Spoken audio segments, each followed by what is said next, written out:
حي على الفلاح.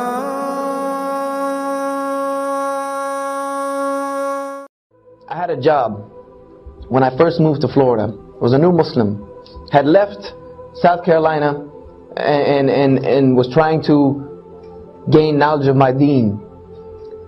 And the only job I could take was a crazy construction job in Florida in the summertime, 90 degrees outside, man.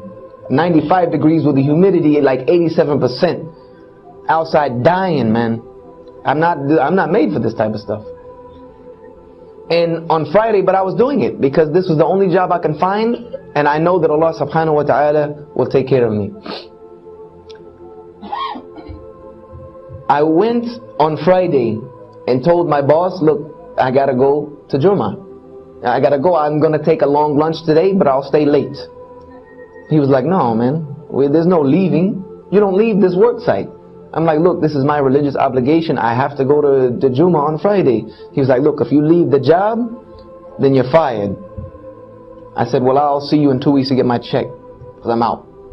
And I left. I just left. And I said to myself, Hasbunallah wa ni'mal wakeel.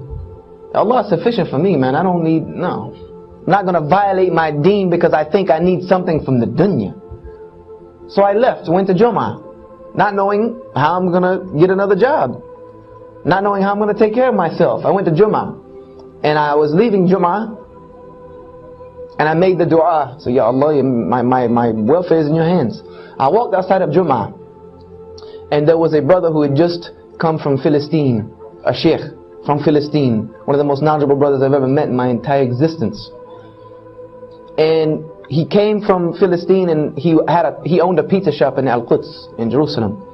And he came here to open up a pizza shop and establish his family here because of all the fitna in Jerusalem at the time.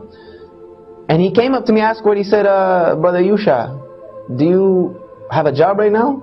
I said, actually, no, I just quit today. He said, well, I need somebody to work for me. And he hired me on the spot and gave me double what I was making at the construction job.